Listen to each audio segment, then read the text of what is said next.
উপস্থিত শহরের নামী সেলিব্রিটিদের আমার আমন্ত্রণ গ্রহণের জন্য অনেক ধন্যবাদ জানাই। ভোট গণনা চলছে, আপনারা জানেন। এই মুহূর্তে মিস্টার তিরুপতির পার্টি অনেক কেন্দ্রে কিন্তু বেশ ভালো রকম লিড করছেন। And the pride of Tamil Nadu mister সুন্দর রামাস্বামী আমাদের মধ্যে উপস্থিত হয়েছেন। ইনফ্যাক্ট তিনি ভোটাধিকারের জন্য আদালতের দ্বারস্থ হয়েছিলেন। আমার কথায় কেউ কিছু মনে করবেন না, এখানে সবাই কর্তব্যে ব্যস্ত, কিন্তু আসলে যে কর্তব্যের পেছনে কি আছে সেটা একটু ঘুরিয়ে দেখলেই বোঝা যাবে। সবকিছুর পেছনে একটাই উদ্দেশ্য, মানি।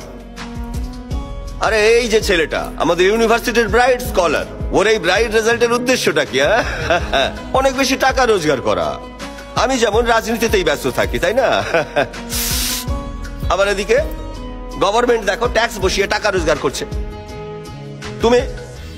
তুমি এই যে আমেরিকায় গিয়ে বসে আছো, আয় করবে বলেই তো দেশ ছেড়ে বিদেশে বসে আছো। আর আমাদের মতো রাজনীতিবিদরা সংসারের সবকিছু ছেড়ে আমরা এর পেছনেই তো পড়ে আছি। ছেলে মেয়েদের খাবার জোগাড় করতে হয় তো পার ডে, আমরা রোজগার করবো কোথা থেকে? তো রাজনীতি থেকেই রোজগার করলে ভুলটা কোথায়? এটাই তো আমাদের ট্যালেন্ট, তাই না? এইরকম একটা জায়গায় আসার জন্য টাকা পয়সার দরকার, যেটা আপনি বললেন সেটা ভুল, একদম ভুল। এইখানে আসার কারণ হলো জনগণ, পিপল সাপোর্ট, ইউনো। যেমন চ্যানেলের দরকার ভিউয়ার্স, বিজনেসম্যানের দরকার কাস্টমার, কারখানার দরকার শ্রমিক, ফ্লাইটের দরকার প্যাসেঞ্জার। তাই সফল হওয়ার জন্য দরকার জনগণ, পিপল।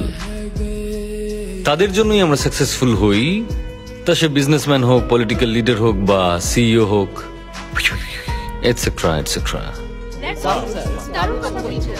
আরে আমার কথাটাও তো একবার শোনো। এখানে তো পাবলিকের কথাই বলা হচ্ছে, বা কাস্টমার, দুটোই তো একই। দুজনেই তো সার্ভিস পেলে খুশি হয়, তাই না? হ্যাঁ, কোম্পানি যেমনি কাস্টমারকে খুশি করার জন্য ফেসিলিটি দেয়, তেমনি আমরাও পাবলিককে ভোটের জন্য ফেসিলিটি দিয়ে থাকি। অথচ আমরা কোনো ভুল করেছি কি তৎক্ষণাৎ টিভিতে দেখাতে থাকে, এই করেছে ওই করেছে।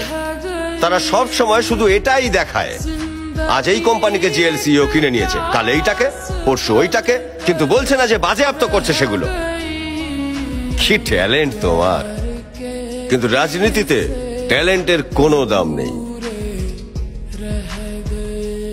এখানে রীতিমতো টাকা ছড়ালে জনগণ খুশি হয়, আর জনগণ খুশি হলে তবেই তারা ভোটটা দেয়। আমি তোমাকে চ্যালেঞ্জ করছি, তুমি যদি একটা ভোটও পাও, আমার ভোটটাও তোমায় দেব। আঙ্কেল, তোমার সাথে কথা আছে, যেটা বলছি প্লিজ একটু মন দিয়ে শোনো। শুনছি, তুই বল। নিউজ চ্যানেলগুলোতে দেখছিলাম জিএল এর সিও সুন্দরকে ভোট দিতে নাকি বাধা দেওয়া হয়েছে। আরে বলিস না রে মা, ওর কথা ছাড়। ও বিদেশ থেকে এসেছে ঘুরতে, কদিন বাদে তো আবার বিদেশে চলে যাবে। আমি ঠিক তোমাকে এই কারণেই ফোন করেছি। ও খুব একটা সাধারণ লোক নয়, ওর থেকে একটু সাবধানে থাকবে। আরে তুই এসব চিন্তা ছাড় না রে মা, আমরা আছি না এখানে, সব বুঝে নেব। না, তুমি ওকে ভালোভাবে চেনো না। গত বছর ও কানাডাতে এসেছিল, 3 সপ্তাহ ছিল। সেই 3 সপ্তাহে সমস্ত নিউজ চ্যানেলের হেডলাইন হয়ে গেছিল। একটা আইটি কোম্পানিকে কিনে নিয়েছিল। 22,000 কর্মচারীর চাকরি চলে যায়, আর তারা সবাই দেশ ছাড়তে বাধ্য হয়। তার প্রভাব এখনো রয়েছে। ওকে কিন্তু একদম ঘাঁটাবে না। না মানে ওই আর কি, তেমন কিছু বড় কথা হয়নি রে মা, একবার একটু সামান্য আলোচনা হয়েছিল। আমার কথাটা শোনো, 3 দেশে 3 সরকার তাকে দেশে আসতে বাধা দেয়।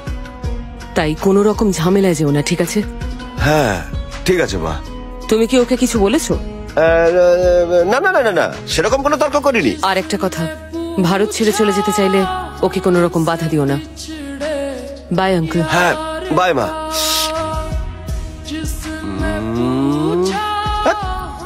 তর্কটা করার আগে এর ব্যাপারে একটু খোঁজ খবর নেওয়া উচিত ছিল। যেভাবে এসে থেকে এই একের পর এক স্টাইল দিয়ে সিগারেট ফুঁকে যাচ্ছিল, আমার বোঝা উচিত ছিল। তবে এখন আবার ভাবতে হবে যে এর পরে গিয়ে কি করতে চলেছে।